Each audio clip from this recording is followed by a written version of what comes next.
Fred Dibner was born in Lancashire, and from his earliest years, his heart was set on a life at the top.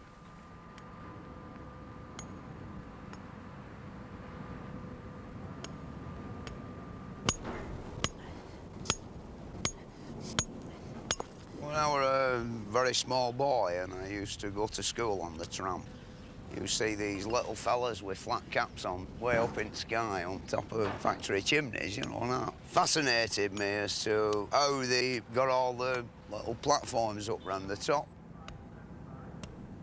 And life passed by, like, and passed a scholarship to the art school, you know, where my attitude to life changed a bit, like, you know, I thought I'd end up with a clean hand job, you know. Well, they had different ideas. They said, you know, you're very good with the hammer and chisel. You've got to be a cabinet maker.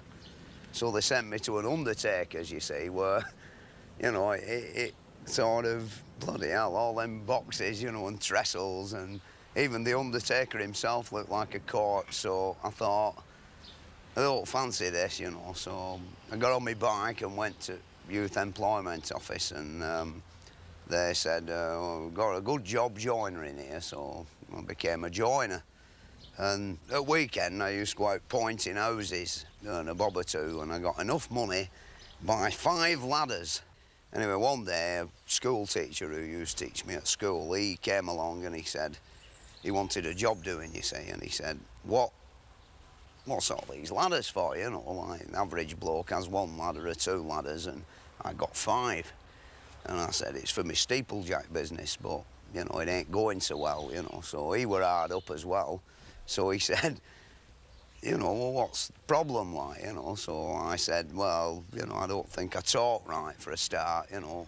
They seem to think I'm a bit of a lunatic, these men. So I said, look, you know, I know where there's a lot of jobs that need doing. For every job you get me, I'll give you £10. Well, you see, he talked posh and he had a Jaguar motor car. So I sent him off to these factories and workses where these chimneys were, and for every, you know, he was trying his best, you see. And before long, we had a few jobs to do, you see, which we did, and made a few £100, which enabled me to buy some more ladders. And then one day, lo and behold, the Vicar of Bolton, Canon Norburn, rung up. Will you come and have a look at my church tower, which was like the biggest thing in town. And so all the other vicars, you see, around the town, I could waltz in and see them. Knowing that I've been allowed to have a go at that, like, I could have a do at their, like, lesser churches. And then after that, you know, I've never been out of work since, like, it made me day, you know, as you might say.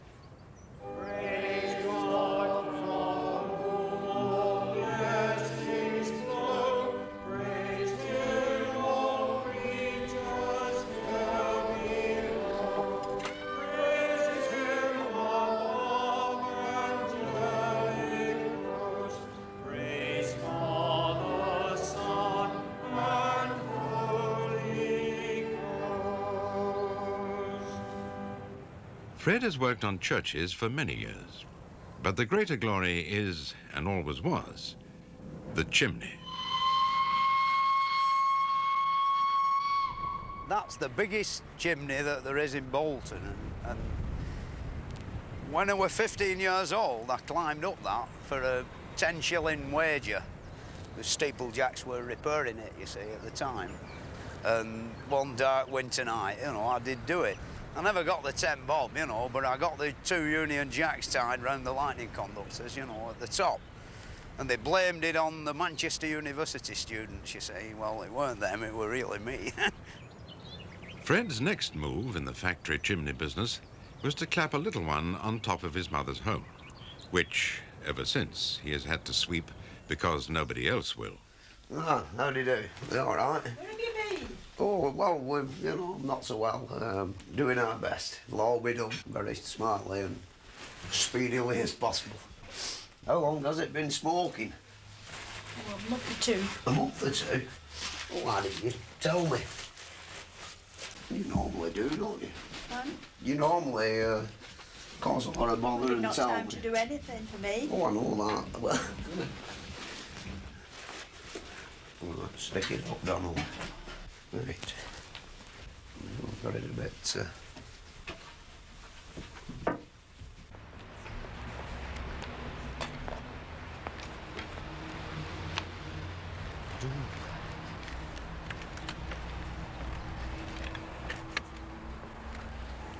He's not a bricklayer, but he built that. Oh, it was awful, I didn't want him to do that. The evening news came round and took the photograph when I was at work. I built this chimney when I were about 17 years old.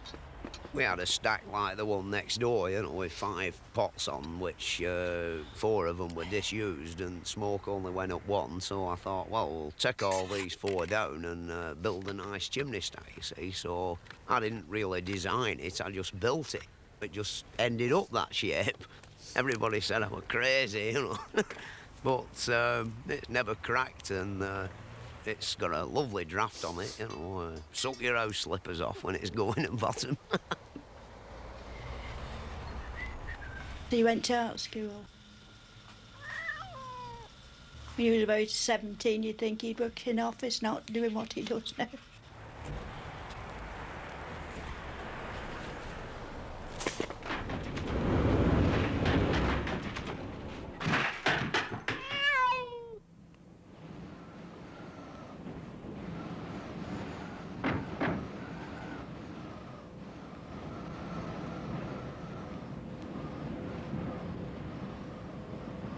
It's not so pleasant on a Monday morning, and it's cold and wind's blowing, and you look up, like, you know, and you think, oh, good God, you know, sort of. This year it's been windy nearly every day. I don't think we've had above a month when the weather's been really decent. It's either been blowing a force 9 or raining or, you know, snowing or freezing cold. So you suffer.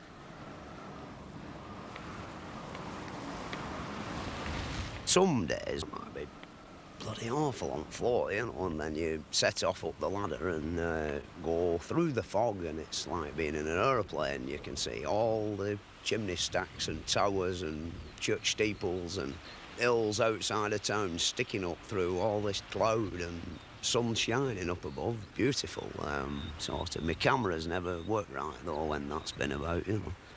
And you can see when the rain's coming, you know, half an hour before it comes, it's on its way. You can see, you know, miles and miles. Summer's best, when sun's shining, you know, and everybody down below's all sweating away inside, and you were up there and a nice cool breeze blowing, you know, beautiful. It's something strange. Once you've started, you get like addicted to it. You just live it, you know, like day and night. Think about it, talk about it. Some days you don't want to go. You know, why the hell did I start this job, you know?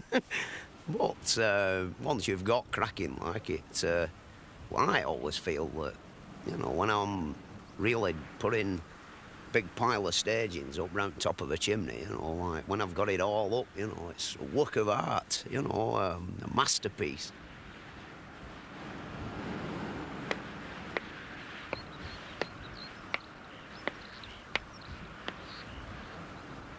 This particular job, I've got the contract for £7,000 to knock it down a brick at once, right down to the bottom.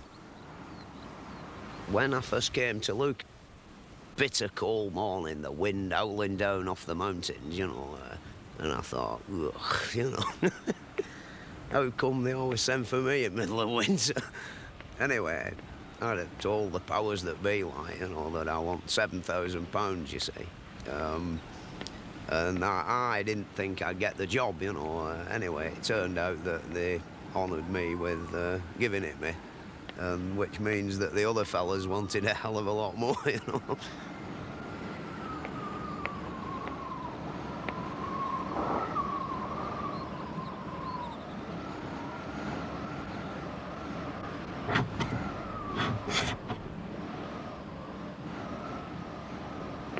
The reason for the price were I didn't really want the job. Like, if it had have been a repair job, which, you know, on average takes, what, a month, 5 weeks, it's not so bad, but when it comes into months and months, you see, it's a bit different. Furthermore, when there's only like one of you, and such a gigantic pile of bricks, you know, you've got to have a stout heart to take it on your own.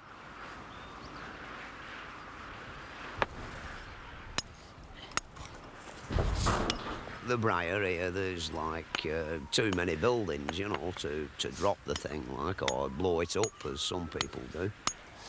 The chairman of Court Halls won't let it be blown up, so I've got to knock it down a brick at once.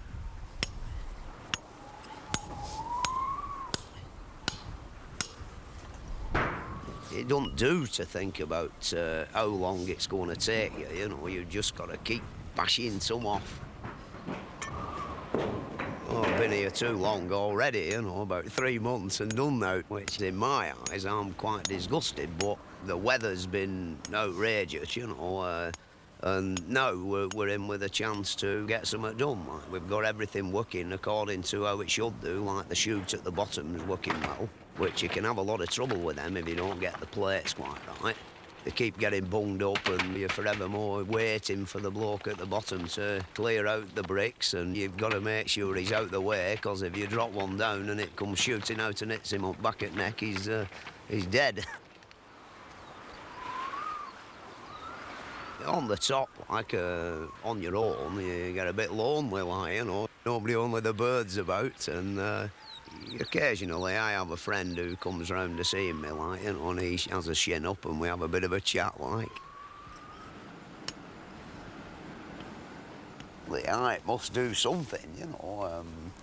Well, I feel better when I'm doing it, you know. I can come home at tea time and demolish a great lump of steak and a big plate of chips, and sort of, if you're mucking about pointing round somebody's window frames, things like that, bloody fed up, you know. I'm like, no exciting going on, you know, nothing to battle with.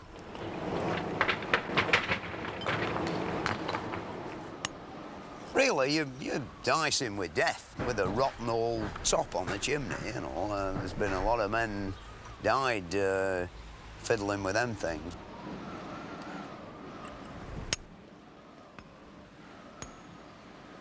I've never fell off a big chimney, you know. You only fall off one of them once, like. One day, I fell off a pair of steps in a little girl's bedroom and landed on a drilling machine and knocked myself unconscious, and I don't remember much about it, but morning after I couldn't get out of bed and I had to stay there for 3 weeks, all through falling off a pair of steps. And, you know, that's about the only injury I've ever done myself.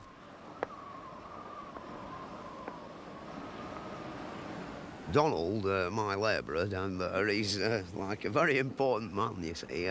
You've got to have a man who has got a reasonable amount in grey matter. Like here, this noise of these fans going, it's impossible to shout 200 feet. Like, there's no way you can converse with each other. It more or less runs by more or less habit. The thing is that, you know, he's got a good brain, which is really what you need, you see. You get some young lad, like, his heart can be in right place, but if he sees a girl in the office, he wanders away, and sort of when you need him, you know, you look down and he's gone. In the past, like, I've had lots of labourers, you know, some drank rather a lot, sort of led me astray in a way, you know. Donald, he's a staunch teetotaler, so in lots of ways he's a good ambassador for me, you see. He keeps me out of the pub.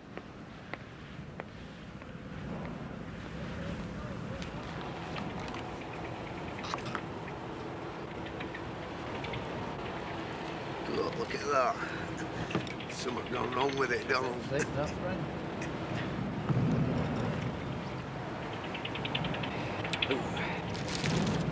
Oh, bricks are coming out at all right, aren't they?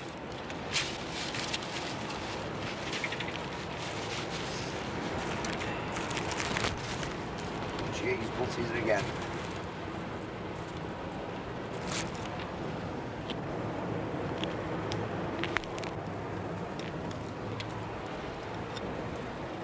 Don't think we'll get a yard a day off. No. Just about down for June holidays.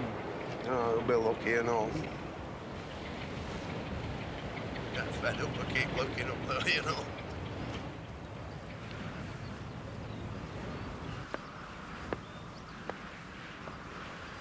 Well, most steeplejacks I know, people come and say, you're always drunk when he went up, like, you know, sort of.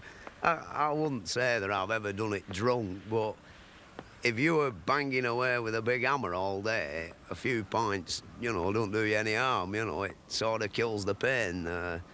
There's no doubt about that, you know. Sort of, I've had characters work for me who, in the morning at 9 o'clock, like, they got the shakes and sort of hell of a job getting up, but after they'd had about 5 pints at dinner time, they were, you know, they were quite full of beans.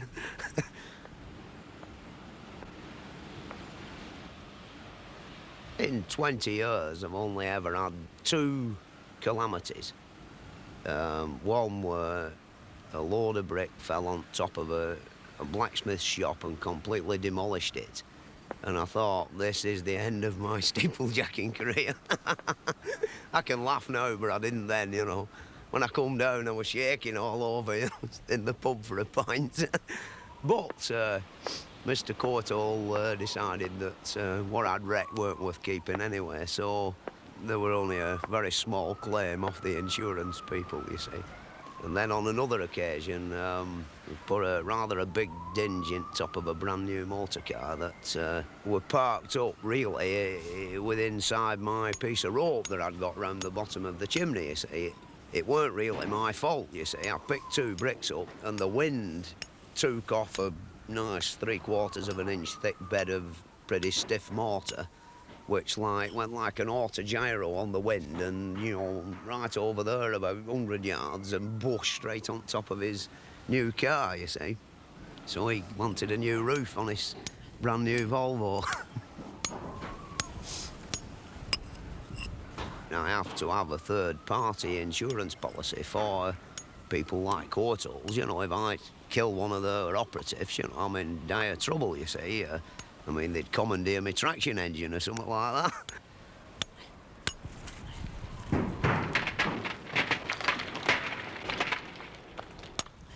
Insurance men and me don't mix, you know. I mean, the thing is that I don't intend dying, you know. It's a bit like being a motor car racer or this fella who jumps over cliffs on his motorbike. I bet he's not got a life insurance policy, you know. If he has, it'll cost him a fortune. No, I don't really bother with that side of it, you know. I know one thing, I ain't going to die, you know. There's no doubt about that. I'm going to die in bed with my boots on.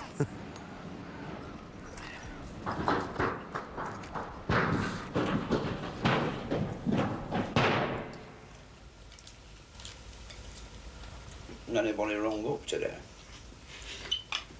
No. I went in town this morning shopping. Spending all my money again? Mummy, there has been a man rung up for Daddy when Jane phoned. Yeah. Oh, When? he didn't leave any name. And what did he sound like, you know? I never spoke to him. I was seen to the baby. Well, what did he say? He said, it's Fred Davis at the house. No, he goes, I go, do you want to speak to me, Mum? And he says, no, and put the phone down. Well, you should always ask him who they are. And then we know, you see. Well, if he really wants us, he'll ring up again, won't he?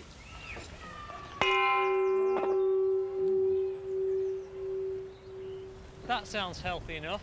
I think if we put a bit of grease on this wire and on the spindle that goes through the hammer shaft, we'll, you know, it'll be OK. That will cure it, will it? Oh, I'd run for another 10 years then. Good. What's the brickwork like? Yeah, it's pretty good, you know. There's no new cracks appeared anywhere and nothing, you know. How long is it since you put that bell up there, Fred? You know then. I'll have to have a look in my picture book. Yeah? I've forgotten it. Must be 12 years. Easily, I should think. Yeah. I've got all pictures at home of it. Yeah. Yeah, I'll show them you sometime.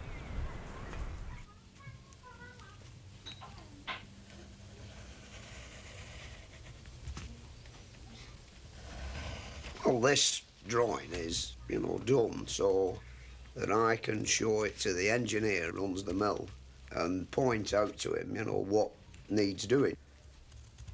It's sort of, you know, got me a few jobs, like, where I've done them a big fancy drawing, a lot better than this one, really. As I say, I've gone off a bit, my eyes are not so good now.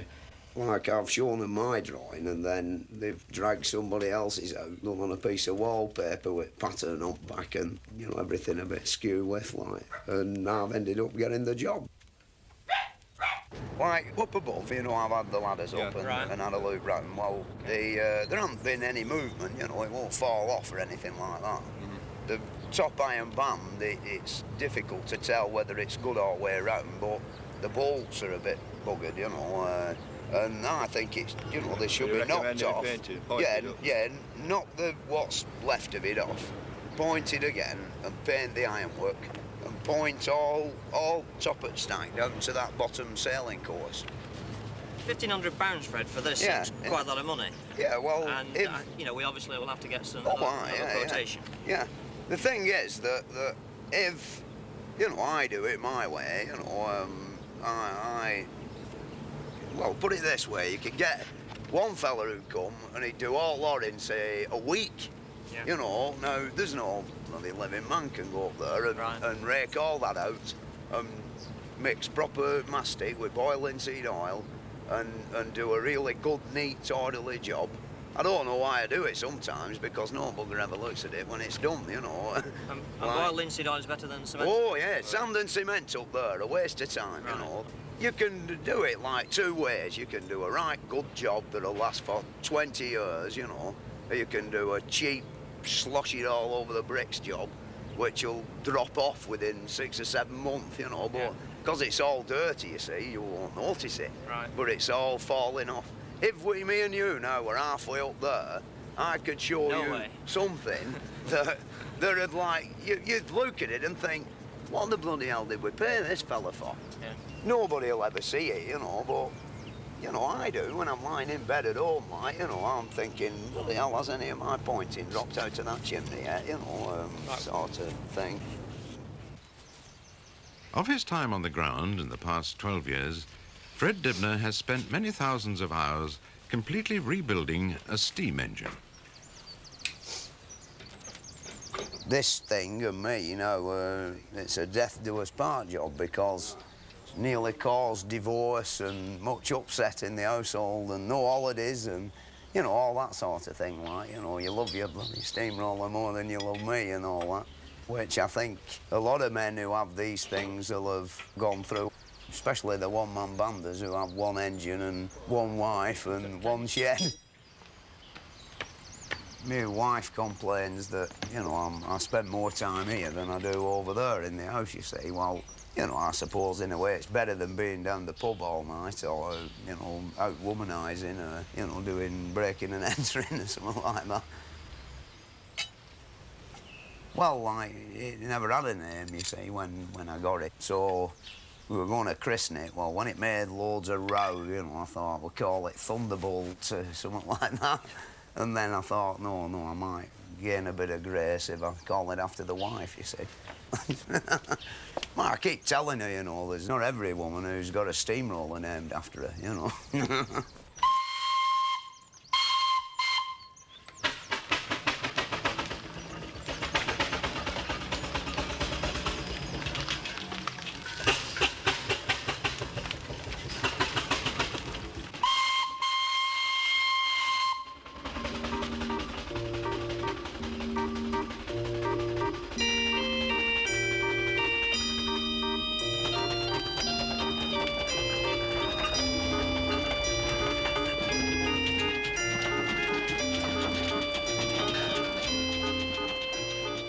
Like steeplejacking's a bit of a spasmodic job, so you can play with your steam engine instead, you know. It's a bit like being very rich. You know, you can just have a day off when you want, like.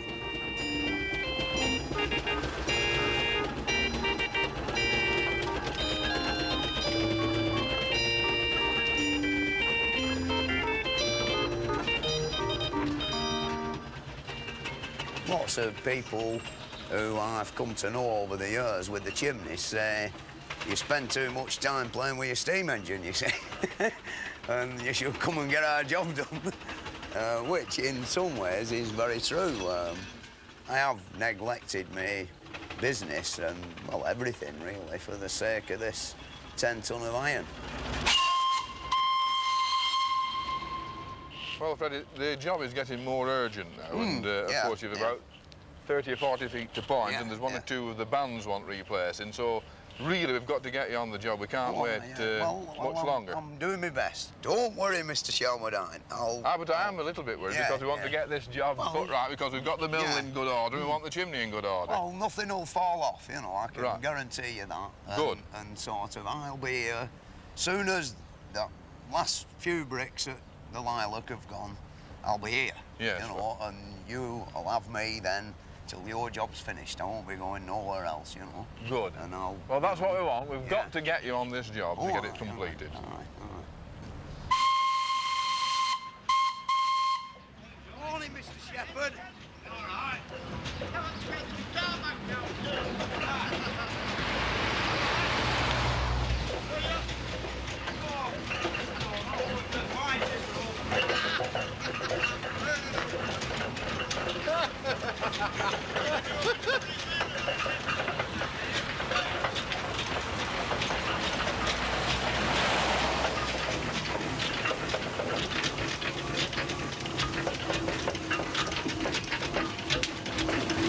Morning, Mr. Johnson. And when could you do the job for us? Oh, this is another problem. We'll be getting on towards next winter, you know. Here again, if summer's nice and healthy, you know, we might end up here pretty quick, you know. You could complete it by the end of October, could you, Fred? Possible, yeah.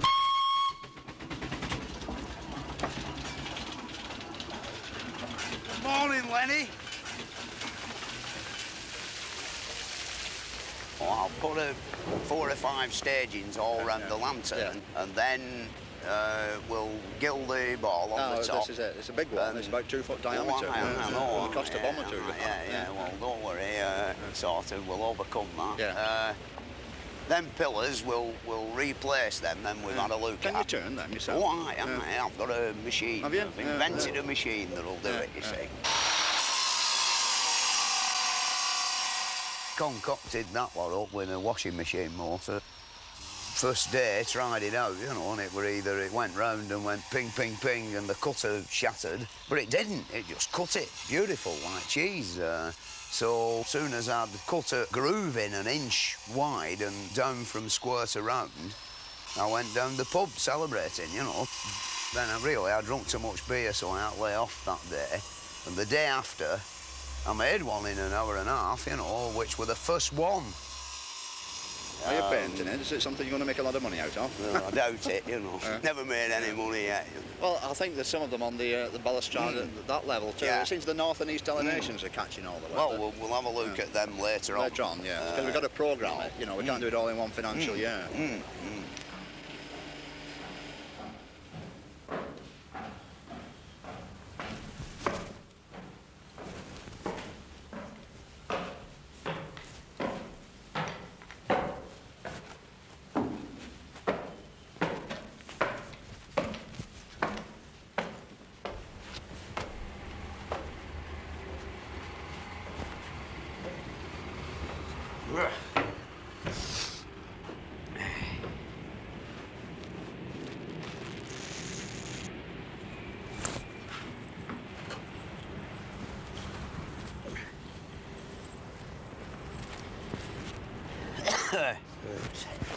Here we go, then.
got a tooth missing.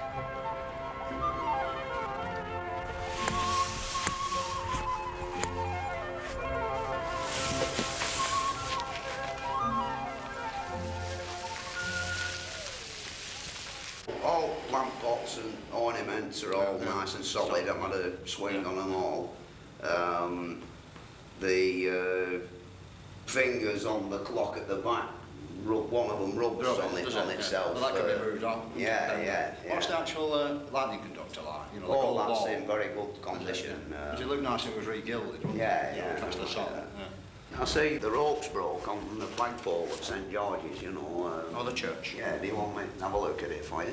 Well, I wouldn't mind having a look, but I must sort of warn you that the flagpole itself is rather suspect. I think there's a section rotten. Yeah. And you must assume the responsibility yourself. Oh, yeah. There's ways and means of getting up, even if it's rotten. You know, if the things go to snap off like a carrot, we'll not bother.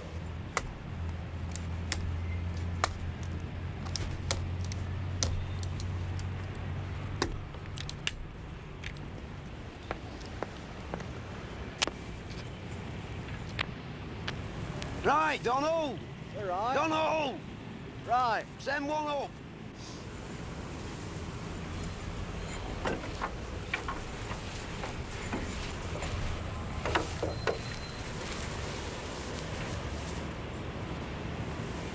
Don't pull no more. Whoa, leave it there, Donald.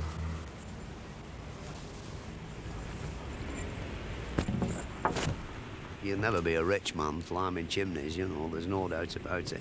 Better off owning a corner shop.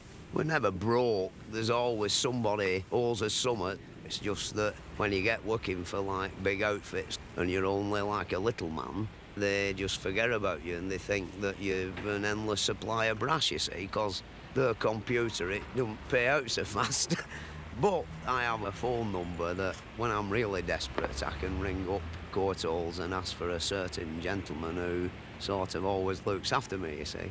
And, you know, I'm about to do that, actually, just at present, you know, see if he'll send me a bit.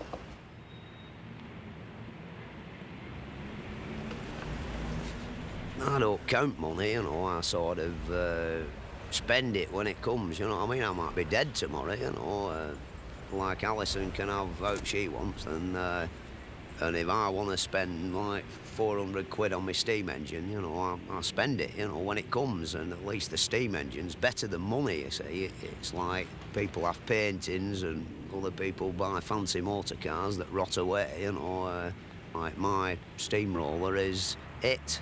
Really, it's as good as owning a house.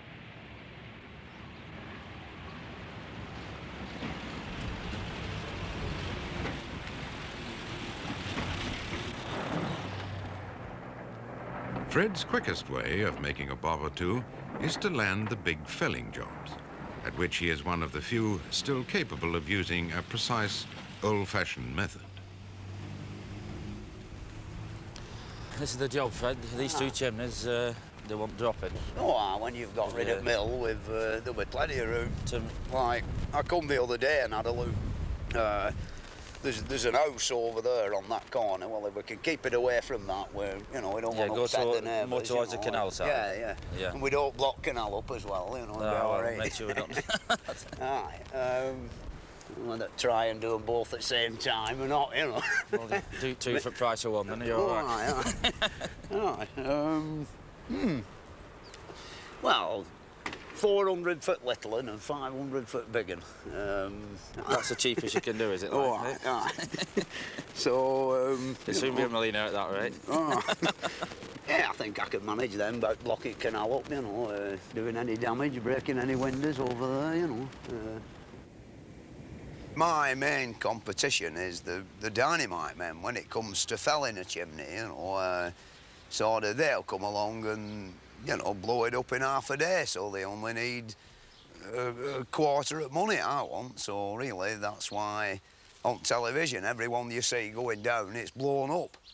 You know, there's none of them done with the pit props and the big fire, like, you know, like they did it in 1899, which, you know, I like doing it that way because it's more spectacular, you know, and it's, you get a bit of a build-up to it.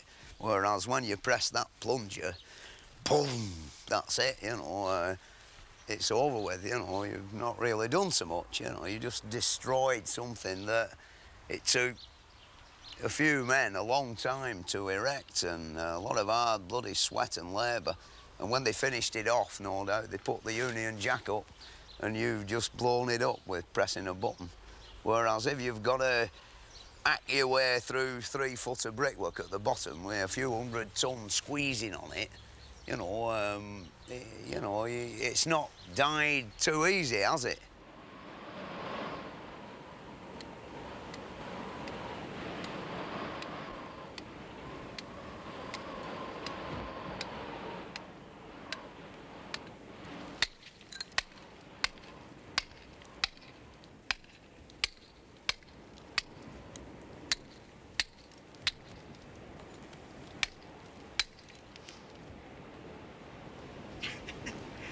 Unbelievable, this. We shouldn't be here today, really.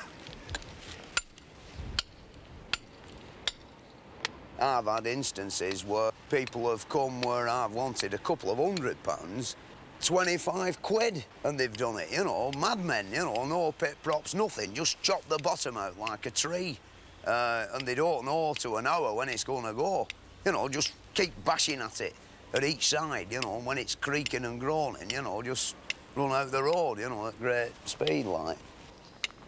You know, you don't need anything, only a sledgehammer and, you know, a bit of lunacy, like, and you're in business.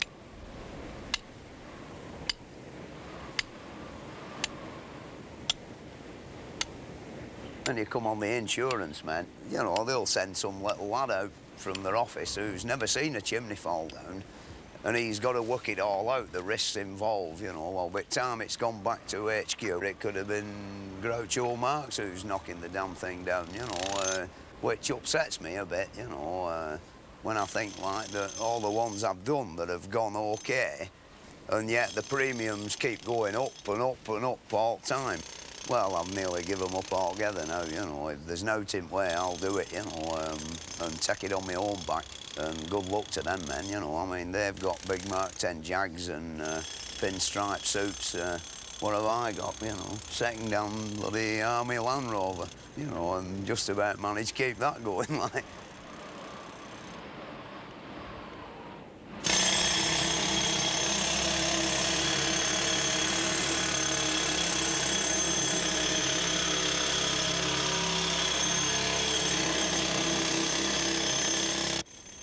Some years ago, I was doing one that, you know, when you come home at night, like, you know, I thought, Christ, you know, I hope the bugger goes right, because we'd only got 60 feet to get it in, wide.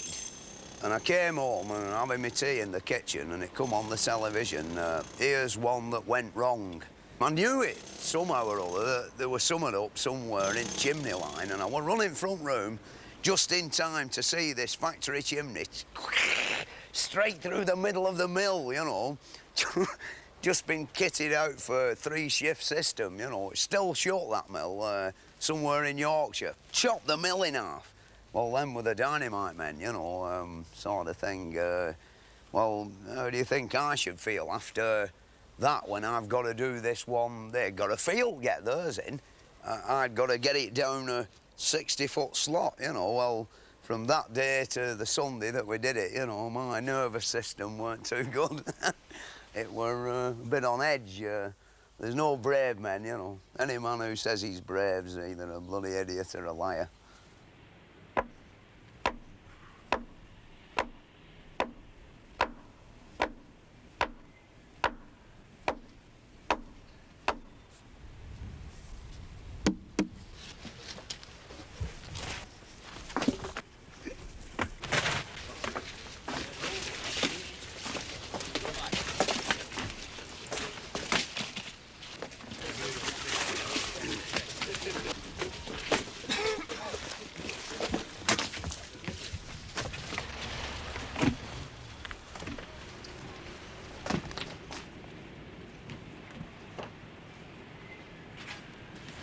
Plenty wood on there. We'll go that way, Fred, isn't it? What? No, we're not on a bit. No. We're not on a bit. Yeah. If anything goes wrong, then you want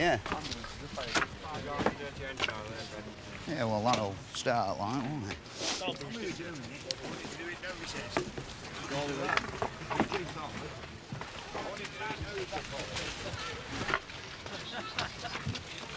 Bit more wood round this side.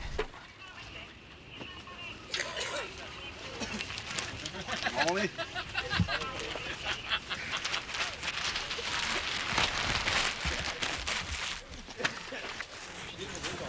Why, yeah. Well, we'll give it a general sousing over after. Oh, yeah, yeah, want to hear it roar.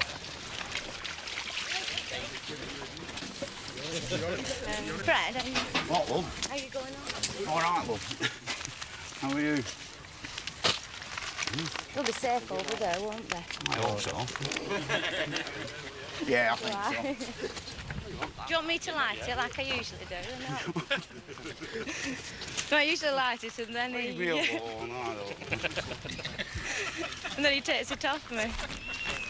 Oh, you light the fire, you mean? Mm. Yeah, yeah, yeah.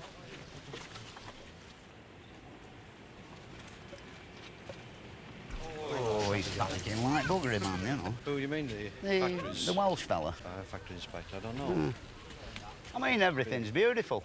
And I'm more of a mind with you. Yeah. I think it's going to go that way, and the wind's blowing that way. The bloody, if it goes backwards, he says, you know, there's not a bloody 3 million to 1 chance. He says to me, what's in that tank? I said, Yeah. I don't know. I thought you'd be able to tell me that. Yeah. I don't bloody know. He asked me as well. He's nervous. Anyway, that having been said, we will let you know when we've got all the evacuation done, when I've got this road sealed. We're sealing it off with major incident tape. Yeah. Look at that white tape. Oh, yeah.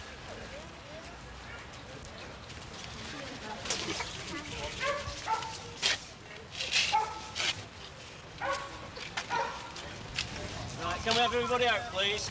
And beyond the white tape.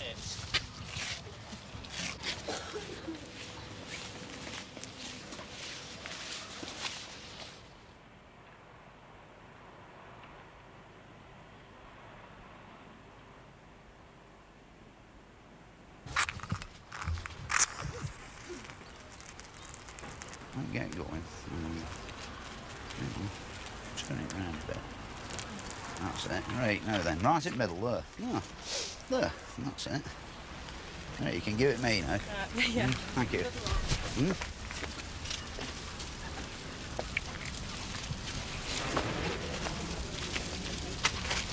Lovely thing won't burn.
You see it moving, the stick.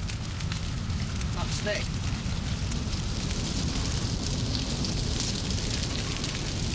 I hope the bloody thing goes. It's going. Going.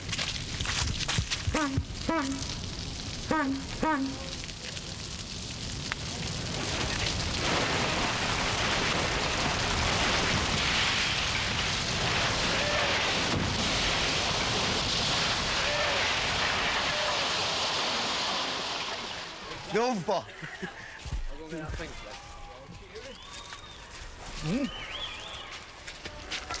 Did you like that?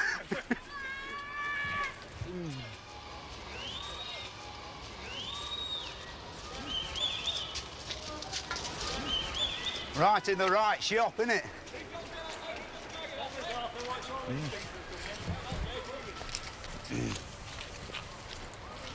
Where's that Welshman? Eh? But it's right, it's a right shop, innit? Here, you can have the...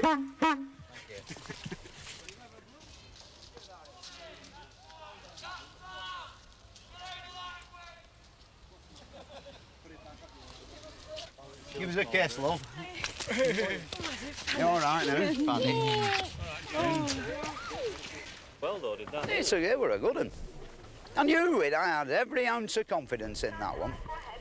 We'd just got it right.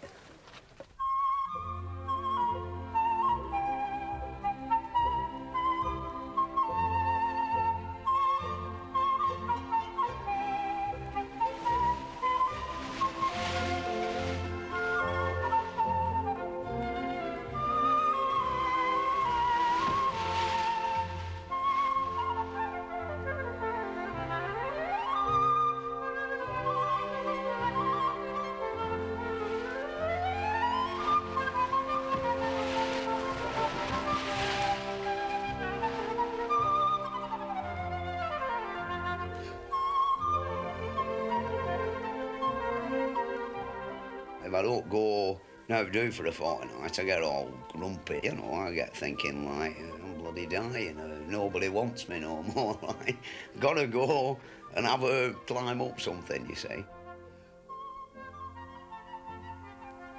If I can carry on till, you know, I'm an old fella, like, you know, I don't know, I suppose slow down a bit before I'm 70, but the ideal way out would be, I think, instead of dying in bed of lung cancer or something horrible like that, just drop off one sunny day when I'm about 75, you know. And that'll be the end.